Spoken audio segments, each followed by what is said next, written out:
Hello everyone, ये है tales of herding God's का एपिसोड नंबर 133। तो इस वीडियो में देखेंगे किन्मू को मिलेगा उसके फैमिली रजिस्टर, जिसमें उसे उसके बारे कुछ मिस्ट्री पता चलेगा, और फिर हमें पंगोंग त्सो के गोस्ट वैली आने का रहस्य भी पता चलेगा। तो वीडियो काफी ज्यादा मजेदार होने वाला है, और अगर आपने पिछला वाला एपिसोड नहीं देखा है तो जाकर के जरूर से देख लेना, नहीं तो आप वीडियो को सही से कनेक्ट नहीं कर पाएंगे। मैंने लिंक वीडियो के डिस्क्रिप्शन में दे दिया है। तो एपिसोड 133 की स्टार्टिंग भी वहीं से होती है, जहां चिन्मू को उसी के जैसे कल्टीवेशन मेथड यूज करने वाले पर्सन से होता है, जहां चिन्मू ने कभी सोचा था कि यही ओवरलॉर्ड बॉडी का सिंबल है, और यही उसका कॉन्फिडेंस भी था कि इंपीरियल प्रिसेप्टर कभी भी उससे ज्यादा स्ट्रांग नहीं हो सकता।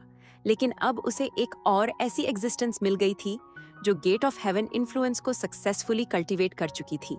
चिन्मू ने हैरानी से सोचा, क्या यह कोई एंशिएंट ओवरलॉर्ड बॉडी है?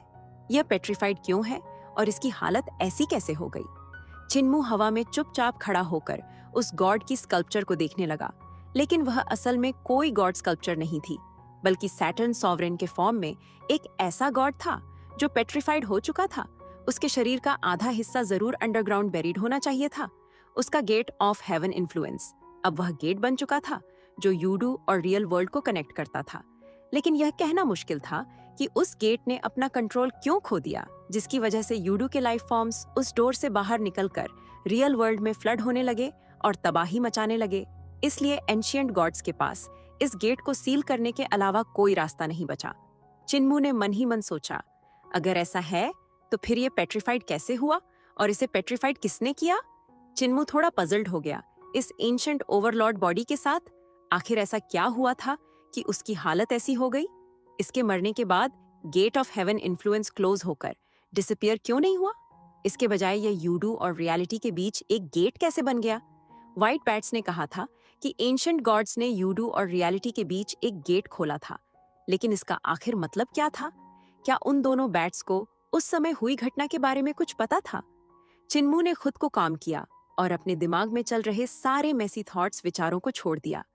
ग्रेट रूइंस के डिजास्टर से पहले के वर्षों में ऐसी बहुत सी घटनाएं हुई थीं जिन्हें करंट जनरेशन स्ट्रेंज मानती थीं। वे घटनाएं बहुत पहले इतिहास के धूल में दब चुकी थीं और अब ऐसी मिस्ट्रीज बन चुकी थीं जिनका ट्रूथ फ्यूचर जनरेशंस को अनकवर करना था। लेकिन चिन्मू अभी बहुत वीक था और उसके पास इन सभी सीक्रेट्स के पीछे छिपी सच्चाई को अनकवर करने की एबिलिटी नहीं थी। वह आउटर स्पेस से उस शिप की तरफ उड़ने लगा और बेहद केयरफुली उसके करीब पहुंचने लगा। जैसे जैसे वह शिप के करीब जाता गया, उसे उसकी विशालता और ज्यादा क्लियरली महसूस होने लगी। बेशक सनशिप और मूनशिप की तुलना में यह शिप कुछ खास बड़ा नहीं था, लेकिन इटर्नल पीस एम्पायर के फ्लाइंग शिप से कंपेयर किया जाए तो यह शिप कई गुना बड़ा था। यह शिप बिल्कुल ऐसा नहीं लग रहा था जैसे यह मॉर्टल रेल्म की कोई चीज हो। इसके पूरे बॉडी पर तरह तरह के स्ट्रेंज रून्स एनग्रेव्ड थे। हालांकि उनमें से बहुत सारे रून्स डिस्ट्रॉय हो चुके थे, फिर भी कुछ रून्स कभी कभी लाइफ से फ्लैश करने लगते थे। उनके लाइट अप होने और फिर बुझने के बीच उन रून्स के शेप्स भी बदल जाते थे। अगर चिन्मू उन्हें डिटेल में ऑब्जर्व करता तो शायद उनके ट्रांसफॉर्मेशन से कुछ मार्वेलस चीजें कंजेक्चर कर सकता था। लेकिन चिन्मू के पास उन रून मार्किंग्स को ऑब्जर्व करने का समय नहीं था। वह सीक्रेटली शिप के एएफटी पर चढ़ गया और उसने देखा कि शिप के कई हिस्से पहले ही डिस्ट्रॉय हो चुके थे। हालांकि इसका मेन बॉडी अभी भी इंटैक्ट था। एंशिएंट गॉड्स द्वारा छोड़ी गई बीहाइव सील्स ने चिन्मू या दोनों बैट्स को टारगेट नहीं किया। ये सील्स शायद सिर्फ यूडू लाइफ फॉर्म्स को टारगेट करने के लिए थीं और रियल वर्ल्ड के लाइफ फॉर्म्स के लिए कोई थ्रेट नहीं थी। चिन्मू नीचे डेक पर लैंड कर गया। उसके पीछे ड्रैगन किलिन और दोनों व्हाइट बैट्स भी डेक पर उतर गए। पूरे डेक पर ग्रीन लिक्विड फैला हुआ था जिससे हल्की ग्लो निकल रही थी। चिन्मू गलती से उस स्टिकी लिक्विड के एक पडल में स्लिदर कर गया और तुरंत एक तरफ हट गया। तभी उसने देखा कि उस चिपचिपे लिक्विड से सिल्क जैसी चीजें बाहर निकल रही थीं। तभी फू युक्यू ने उस स्टिकी लिक्विड की एक मुट्ठी उठाई और उसे सूंघ कर कहा, यह शायद मारे गए इंसेक्ट्स के रिमेंट्स हैं। ड्रैगन किलिन ने अपना शरीर झटका और ट्रू फायर की कई बॉल्स बाहर निकली। उन फ्लेम्स ने डेक पर फैले पूरे स्टिकी लिक्विड को जला दिया।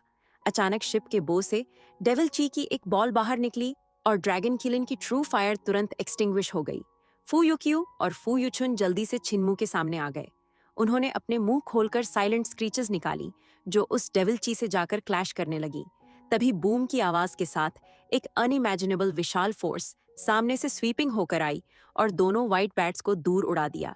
यहाँ तक कि उनके पीछे मौजूद चिनमू और ड्रैगन किलिन भी हवा में उठ गए। चारों जमीन पर लैंड हुए और चिंता के साथ सामने की तरफ देखने लगे।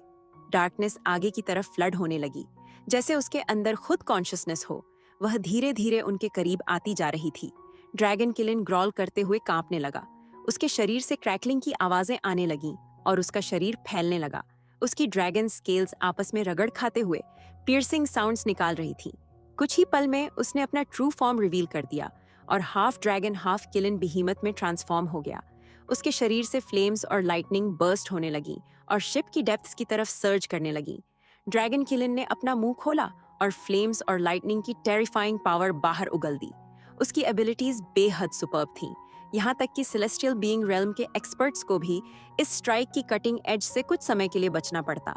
लेकिन वह अटैक सामने से फ्लड होती डार्कनेस में ऐसे समा गया जैसे कोई क्ले ऑक्स समुद्र में चला गया हो। वहां जरा भी रिपल तक नहीं हुआ। दोनों व्हाइट बैट्स ने अपने विंग्स फ्लैप किए और मिड एयर में स्पिन करने लगे। उनके शरीर के फाइन व्हाइट हेयर्स तुरंत बारिश की तरह बाहर निकल गए और काउंटलेस व्हाइट नीडल्स की तरह डार्कनेस के अंदर शूट हो गए। इसके बाद दोनों बैट्स ने अपने हेयर्स वापस बुलाने की कोशिश की, लेकिन उन्होंने चाहे जितना भी प्रयास किया, उनके हेयर्स वापस नहीं आए। एक पल में वे दो ऐसे विशाल चूहों जैसे दिखाई देने लगे जिनके सारे हेयर्स उड़ चुके थे। वे खुले में खड़े होकर कांप रहे थे। डार्कनेस अब भी neither fast nor slow pace से लगातार आगे बढ़ रही थी। उसके अंदर से एक जेंटल लाफ्टर सुनाई दी और उसने कुछ इनकॉम्प्रिहेंसिबल कहा। वह न किसी गॉड की वॉइस थी, न किसी डेविल की वॉइस, और निश्चित रूप से वह कोई बुद्धिस्ट इनकैंटेशन भी नहीं थी। अचानक छिन्मू के एक्सप्रेशन में हल्का सा बदलाव आया और उसने केवल वही यूडू वर्ड्स बोले जो उसे आते थे। तभी डार्कनेस अचानक रुक गई और उनकी तरफ आगे बढ़ना बंद कर दिया। इसके बजाय वह तेजी से पीछे रिट्रीट करने लगी। काउंटलेस फाइन हेयर्स वापस उड़ते हुए व्हाइट बैट्स के बॉडीज में लौट आए और वे फिर से हेजहॉग्स जैसे दिखाई देने लगे। दोनों व्हाइट बैट्स पूरी तरह बिविल्डर्ड अचंभित थे, लेकिन उन्होंने तुरंत अपने बॉडीज को ट्रेम्बल किया, जिससे उनके व्हाइट हेयर्स वापस उनके पोर्स के अंदर चले गए। शीन शिफ्ट होता है। इधर पंगोंग त्सो और कई ग्रेट शमैन्स और शमैन किंग्स भी आखिरकार उस एबिस के एंट्रेंस तक पहुंच गए। बारबेरियन डी एम्पायर के जो सेवेरल 100 डिवाइन आर्ट्स प्रैक्टिशनर्स पहले उनके साथ आए थे, अब उनमें से 100 से भी कम लोग बचे थे। बाकी सभी गोस्ट वैली के इस स्ट्रेंज और अनप्रिडिक्टेबल फॉरेस्ट में मारे जा चुके थे। हालांकि इससे पहले भी रोलंस गोल्डन पैलेस के ग्रेट शमैन्स कई बार इस जगह को एक्सप्लोर करने के लिए एक्सपेडिशंस भेज चुके थे, लेकिन इस बार की लार्ज स्केल एक्सप्लोरेशन में भी उन्हें भारी कैजुअलिटीज उठानी पड़ी। लेकिन पंगोंग त्सो को इस बात की बिल्कुल परवाह नहीं थी कि कितने लोग मर गए, जब तक मरने वालों में वह खुद शामिल नहीं था। इन सोल्जर्स, ग्रेट शमन्स और यहाँ तक कि शमन किंग्स की जिंदगी भी उसके लिए डिस्पोजेबल थी। वह इन सभी लोगों को यहाँ सिर्फ इसलिए लेकर आया था ताकि वे उसकी रक्षा करें, और अगर जरूरत पड़े तो उसके लिए उनकी लाशों को इस्तेमाल करके गोस्ट वैली के सेंटर तक पहुंचने का रास्ता बनाया जा सके। आखिरकार वह एक ऐसा ओल्ड मॉन्स्टर था जो 10,000 सालों से जिंदा था। इतने लंबे समय तक जीने के बाद वह किसी और की जिंदगी की कोई कीमत नहीं समझता था। उसके लिए इस दुनिया में सबसे इम्पोर्टेंट और सबसे प्रेशियस सिर्फ वह खुद था। पंगोंग त्सो अबिस के किनारे खड़ा होकर नीचे देखने लगा। उसकी आंखों में एक अजीब सा इन्फैचुएशन था। पंगोंग त्सो ने धीमी आवाज में बोला, आखिरकार मैं यहाँ पहुंच ही गया। असल में गोस्ट वैली पहली बार पंगोंग त्सो की नजर में 16 साल पहले आया था, जब आउटर स्पेस से आई एक फ्लाइंग शिप गोस्ट वैली में क्रैश हुई थी। तब उस घटना ने 3 बड़ी शक्तियों का ध्यान अपनी तरफ खींच लिया था, Rolans golden palace, heavenly devil cult और ग्रेट थंडरक्लैप मोनेस्ट्री। इन तीनों ने इस जगह पर अपनी नजरें जमा ली थीं, लेकिन उस समय हेवनली डेविल कल्ट के पास कोई कल्ट मास्टर नहीं था, जबकि ग्रेट थंडरक्लैप मोनेस्ट्री कुछ ऐसे सीक्रेट्स जानता था जिनकी वजह से उन्होंने इस जगह को एक्सप्लोर करने के लिए आने का फैसला नहीं किया। उस समय पंगोंग त्सो भी पहले ही ओल्ड एज के करीब पहुंच चुका था, और क्योंकि वह अपनी जान को बहुत ज्यादा वैल्यू देता था, इसलिए वह खुद यहाँ नहीं आया। इसके बजाय वह रोलंस गोल्डन पैलेस में छिपकर अपने सेक्रेड चाइल्ड ऑफ रीइंकार्नेशन का इंतजार करता रहा। लेकिन घोस्ट वैली से एक शमन किंग जो ब्रोकन स्वॉर्ड वापस लेकर आया था, उसे देखकर पंगोंग त्सो समझ गया था कि आउटर स्पेस से गिरा हुआ वह शिप बिल्कुल भी ऑर्डिनरी नहीं था। इसलिए रीइंकार्नेट होने में सक्सेसफुल होने के बाद वह आखिरकार इस जगह पर आ गया। और जैसे किस्मत भी उसका साथ दे रही थी, उसी समय खान रुआंडी, इटर्नल पीस एम्पायर के खिलाफ अपनी आर्मी मोबिलाइज करने की तैयारी कर रहा था। इसलिए पंगोंग त्सो को खान रुआंडी की मिलिट्री पावर उधार लेकर गोस्ट वैली में प्रवेश करने का मौका मिल गया। पंगोंग त्सो ने अपने आसपास मौजूद ग्रेट शामन्स और शामन किंग्स की तरफ देखते हुए धीमी आवाज में पूछा, गोंगमू, क्या तुम लोग इसे फील कर सकते हो?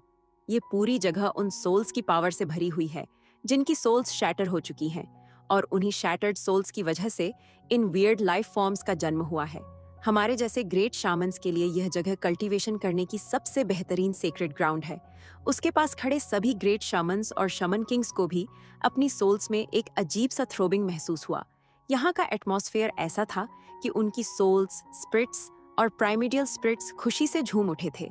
यह पूरी जगह सोल पावर और स्पिरिट पावर से भरी हुई थी। यहाँ मौजूद भरपूर स्पिरिट एनर्जी और सोल एनर्जी रोलंस गोल्डन पैलेस से भी कहीं ज्यादा थी। रास्ते में उन्हें गोस्ट वैली के कई स्ट्रेंज लाइफ फॉर्म्स मिले थे जो बारबेरियन डी एम्पायर के सोल्जर्स के लिए किसी नाइटमेयर से कम नहीं थे। लेकिन इन्हीं ग्रेट शमन्स की नजर में वे वियर्ड लाइफ फॉर्म्स चलती फिरती सप्लीमेंट पिल्स जैसे थे। बेशक ये सप्लीमेंट पिल्स थोड़े डेंजरस जरूर थे। आखिर दूसरे लाइफ फॉर्म्स की सोल्स और स्पिरिट्स को अब्सॉर्ब करके कल्टीवेशन करना ही ग्रेट शामन्स की ओरिजिनल कल्टीवेशन मेथड थी। शामन किंग गोंगमू ने लालच से अबिस की तरफ से आती हवा में सांस भरी। वहां की स्पिरिट एनर्जी और भी ज्यादा पावरफुल थी।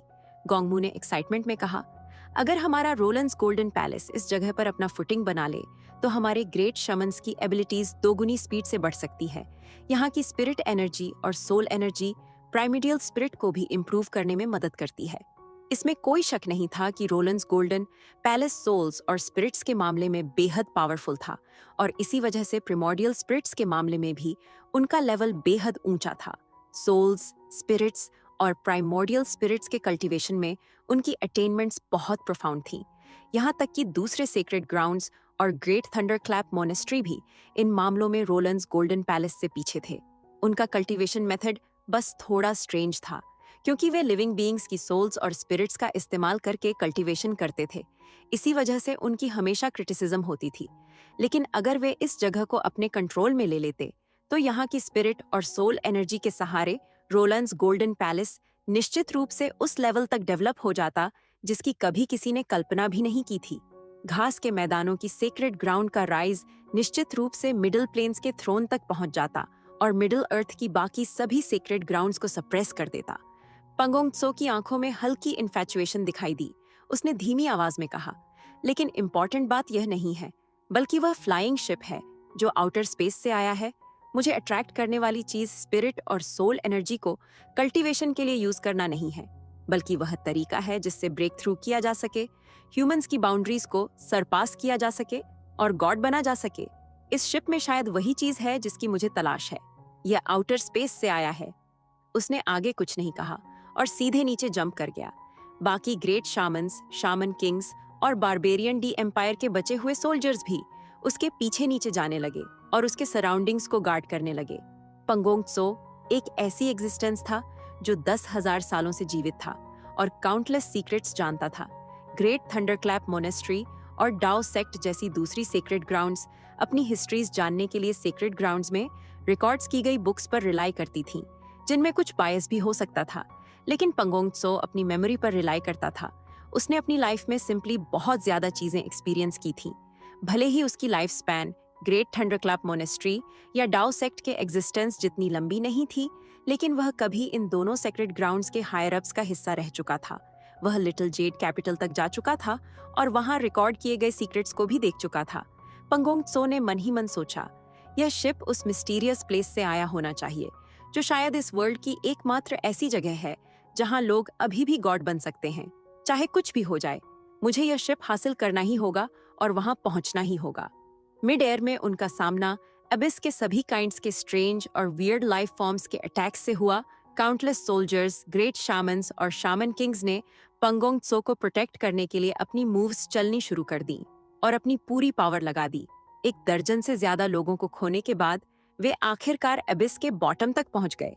उधर ट्रेजर शिप पर छिनमू पीछे रिट्रीट होती डेविल ची को देखकर हेजिटेंट महसूस कर रहा था। उस डेविल ची के अंदर निश्चित रूप से कोई टेरिफाइंग एंटिटी मौजूद थी।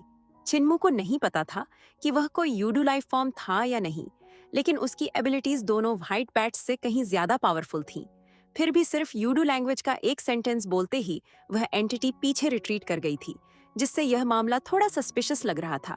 डेविल की के रिट्रीट करने के बाद आसपास गूंज रही मिजरेबल स्क्रीम्स भी वैनिश हो गईं। सराउंडिंग्स इनकम्पैरेबली क्वाइट हो गए और यूडू वर्ल्ड से लगातार बाहर निकल रहे स्ट्रेंज लाइफ फॉर्म्स भी गायब हो गए। लेकिन इस साइलेंस की वजह से सब कुछ और भी ज्यादा स्ट्रेंज लग रहा था। छिनमू ने भौहें सिकोड़ते हुए कहा, जिसने उन दोनों इमिनेंट मोंक्स को एग्जॉशन तक पहुंचाकर मार डाला, वह एंटिटी जरूर इसी शिप पर मौजूद है। शिप पर फैली हुई साइलेंस बेहद टेरिफाइंग थी। किन्मू ने सोलेमनली कहा, फैटी ड्रैगन, यूचुन, यूक्यू, चलो अंदर जाकर देखते हैं। अगर हमें किसी भी तरह का डेंजर मिला तो हम तुरंत वापस निकल जाएंगे। यह कहते हुए काइनमू एक कदम आगे बढ़ा। फू यूचुन और फू यूक्यू तुरंत अपने विंग्स फ्लैप करते हुए उसके सामने आ गए। दोनों व्हाइट बैट्स अपने हेड्स को फीट से नीचे रखते हुए बिना किसी आवाज के उड़ रहे थे, जबकि ड्रैगन किलिंग ग्रुप के पीछे पीछे चलते हुए बैग को गार्ड कर रहा था। वे ट्रेजर शिप के लेफ्ट साइड से आगे बढ़े और सेंटर तक पहुंचने पर उनका सामना बीहिव सील्स से हुआ। यहाँ की बीहिव सील्स अभी भी बेहद डेंसली पैक्ड थीं और उनके क्रैक्स से बहुत कम डेविल क्यू आई लीक हो रही थी। अचानक उनके पास मौजूद स्ट्रक्चर से चरमराने की आवाज आई और एक डोर धीरे धीरे खुल गया। उसके अंदर से हल्की सी लाइट बाहर आ रही थी। दोनों व्हाइट बैट्स तुरंत साइड में डॉज हो गए और डोर के दोनों किनारों पर उल्टे लटक गए। फिर अपने हेड्स अंदर की तरफ बढ़ाकर रूम को ध्यान से देखने लगे। यह जगह डेक पर बने बिल्डिंग का एक हिस्सा थी। रूम लगभग 20 यार्ड्स लंबा और उतना ही चौड़ा था। अंदर जेड टेबल्स और स्क्रीन्स रखे हुए थे। जेड टेबल पर रखे कैंडलस्टिक्स अभी भी जल रहे थे और एक ब्रॉन्ज क्रेन के माउथ में सेंसर रखा हुआ था, जिससे स्पाइरल की तरह स्मोक ऊपर उठ रहा था। रूम के अंदर कोई दिखाई नहीं दे रहा था, लेकिन कैंडलस्टिक्स और सेंसर को देखकर साफ लग रहा था कि कुछ ही मोमेंट्स पहले यहाँ कोई मौजूद था। फू यूचुन ने कहा, यह जगह सेफ है। तभी किन्मू ने ग्रीन हेवंस आइज एक्टिवेट करके अंदर देखा, लेकिन उसे कोई प्रॉब्लम नजर नहीं आई। इसके बाद उसने सिनेबर हेवंस आइज से भी पूरे रूम को स्कैन किया, फिर भी उसे कुछ सस्पिशियस नहीं दिखा। इसके बाद वे सभी रूम के अंदर चले गए और आसपास देखने लगे।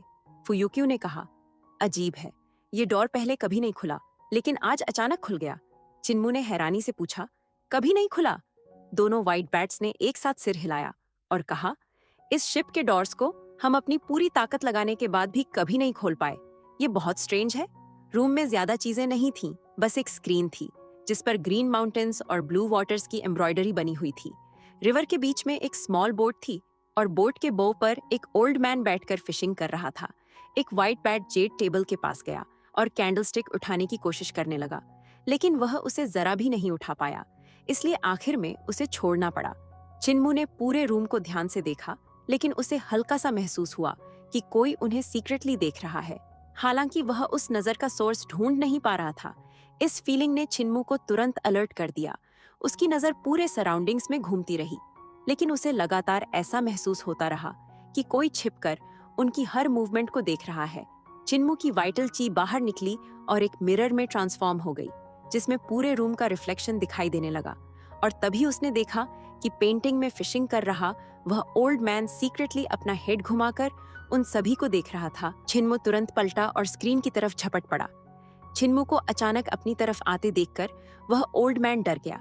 उसका फिशिंग रॉड हाथ से गिर गया और वह तेजी से स्क्रीन के अंदर से छलांग लगाकर भाग गया। उसकी स्पीड बेहद तेज थी। वह एक स्क्रीन से निकलकर वॉल तक पहुंचा और फिर एक डोर के अंदर गायब हो गया। किन्मू तुरंत उसके पीछे भागा और डोर खोलकर बाहर निकल गया, लेकिन जैसे ही वह आगे बढ़ा, उसके पीछे का डोर जोर से बंद हो गया। चिन्मू हैरान होकर तुरंत पीछे हटा। उसकी पीठ पर मौजूद केयरफ्री सोर्ड हवा में उड़ गया और वेव सोर्ड फॉर्म में ट्रांसफॉर्म होकर उसके आसपास घूमने लगा। उसी समय चिन्मू ने अपना हाथ पीछे वाले डोर की तरफ बढ़ाया और सोलम आवाज में कहा, फू ब्रदर्स, फैटी ड्रैगन, जल्दी आओ, फू ब्रदर्स। लेकिन जैसे ही चिन्मू ने पीछे मुड़कर देखा, वह पूरी तरह स्टन्ड रह गया, क्योंकि वह अब उस रूम में नहीं था जिसमें वह पहले आया था। उसके सामने अब किसी वुमन का एम्ब्रॉयडरी रूम था और जिस रूम से वह अभी अभी आया था वह कंप्लीटली वैनिश हो चुका था। उधर दोनों व्हाइट बैट्स और ड्रैगन किलिन भी तुरंत उस डोर तक पहुंचे और उसे खोलने की कोशिश की, लेकिन डोर के दूसरी तरफ सिर्फ एम्प्टीनेस थी। चिन्मू मानो थिन एयर में वैनिश हो गया था। तीनों के एक्सप्रेशंस अचानक बदल गए। और उन्होंने जल्दी जल्दी आसपास के दूसरे रूम्स के डोर्स खोलने शुरू कर दिए। लेकिन वे जितने भी रूम्स में गए, कहीं भी छिन्मू का कोई ट्रेस नहीं मिला। ड्रैगन किलिन ने पीछे वाले एक डोर को खोलकर अंदर अपना हेड निकाला और कहा, यह सही नहीं है। यह वह रूम नहीं है जहां से हम आए थे। इस शिप के रूम्स में जरूर कुछ स्ट्रेंज है। दोनों व्हाइट बैट्स ने एक रूम का डोर बंद किया और फिर दोबारा खोला, लेकिन इस बार रूम पूरी तरह बदल चुका था। उन्होंने दोबारा डोर बंद किया और फिर खोला, और इस बार फिर एक नया रूम सामने था। दोनों ने कई बार ऐसा किया। हर बार डोर बंद करके दोबारा खोलते ही उसके पीछे मौजूद रूम बदल जाता था। फू युचुन का चेहरा पीला पड़ गया और उसकी आवाज कांपते हुए उसने कहा, हम खत्म हो गए। अगर हमें छिन्मू नहीं मिला तो पॉइजन फ्लेयर अप होते ही हमारी व्हाइट बैट गॉड रेस पूरी तरह एक्सटिंक्ट हो जाएगी। ड्रैगन किलिन ने कहा, पैनिक मत करो, यहाँ के रूम्स की भी कोई लिमिट जरूर होगी। इस बिल्डिंग में इन्फिनिट रूम्स नहीं हो सकते। जब तक हम पिछले वाले रूम को ढूंढ लेते हैं, हम इसका पैटर्न समझ सकते हैं। वैसे तुम्हारी अलजेब्रा अटेनमेंट्स कैसी हैं? उधर छिन्मू के मन में भी अचानक एक विचार आया और वह एम्ब्रॉयडरी रूम के अंदर चला गया। उसने अपने पीछे डोर बंद करते हुए मन ही मन सोचा, मैं इसी डोर से होकर आया था, फिर इसे बंद करके दोबारा खोलने पर यह किसी दूसरे रूम में कैसे बदल गया? जरूर किसी मेथड से स्पेसेस को ओवरलैप किया गया है। यह शिप चाहे कितना भी विशाल क्यों ना हो, लेकिन इस बिल्डिंग के अंदर इन्फिनिट रूम्स नहीं हो सकते। इनकी जरूर कोई लिमिट होगी, और अगर रूम्स की नंबर लिमिटेड है तो इसका पैटर्न भी जरूर ढूंढा जा सकता है। छिन्मू ने खुद को काम किया और रूम को ध्यान से देखने लगा। एम्ब्रॉयडरी रूम में वॉल लैंप्स अभी भी जल रहे थे। वॉल्स पर कई एम्ब्रॉयडरीज लटक रही थीं। नीचे एक वर्क टेबल रखा था, जिसके एक साइड में ड्रैगन्स और फीनिक्सेस की डिजाइन वाला हैंडकरचिफ पड़ा हुआ था। थोड़ी दूरी पर एक राइटिंग टेबल रखी थी, जिस पर ब्रश, इंक, पेपर्स और इंक स्टोन मौजूद थे। नीचे बैठने के लिए एक मैट भी रखा हुआ था। पेपर पर मौजूद इंक अभी तक सूखी भी नहीं थी। उस पर कुछ लाइंस लिखी हुई थीं। टेंडर येलो विंड के नीचे मॉइस्ट ड्यू आगे पीछे घूम रही है। ह्यूमन वर्ल्ड की नाइट सीनरी कभी एक्सीडेंटल नहीं होती। रिफाइंड कैरेक्टर और लाइट मेकअप स्काई की ब्यूटी की तरह है। उसकी बराबरी कौन कर सकता है? लेकिन इसके बाद राइटिंग अचानक रुक गई थी। ऐसा लग रहा था जैसे लिखने वाले व्यक्ति के साथ अचानक कुछ अर्जेंट हुआ हो, जिसकी वजह से वह आगे नहीं लिख पाया। छिन्मू ने हैंडराइटिंग को ध्यान से देखा और मन ही मन कहा, यह राइटिंग टेक्निक मेरी टेक्निक से कम नहीं है, बस थोड़ी ग्रेसफुल है। तभी पेंटिंग में मौजूद वही फिशिंग एल्डर अचानक उसके सामने रखी राइटिंग्स के अंदर दिखाई दिया। उसने छिन्मू की तरफ देखकर ब्लिंक किया। छिन्मू ने स्नियर करते हुए ब्रश उठाया और उसे स्मियर करने के लिए आगे बढ़ा, लेकिन वह ओल्ड मैन तुरंत पेंटिंग से निकलकर टेबल पर कूद गया। इसके बाद वह तेजी से वॉल तक दौड़ा और दूसरे डोर के अंदर भाग गया।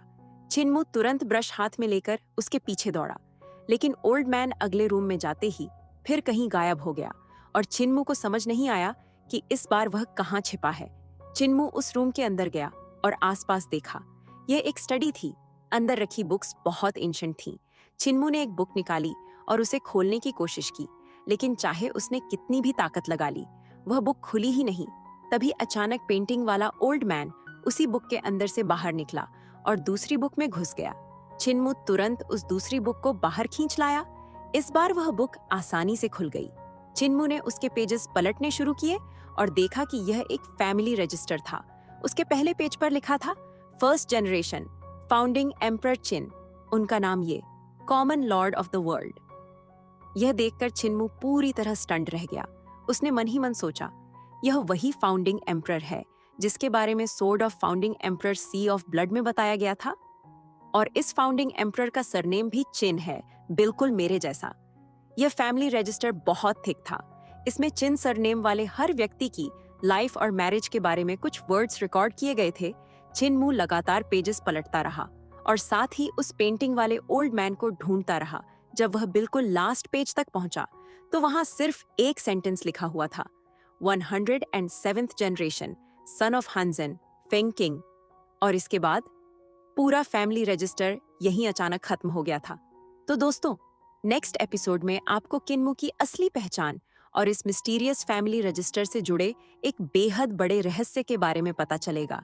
लेकिन सबसे बड़ा सवाल ये है कि 107वीं जनरेशन में लिखे फेंग किंग का छिन्मू से आखिर क्या कनेक्शन है, और क्या इसी के जरिए उसे अपने असली पिता और फैमिली के बारे में सच्चाई पता चलेगी?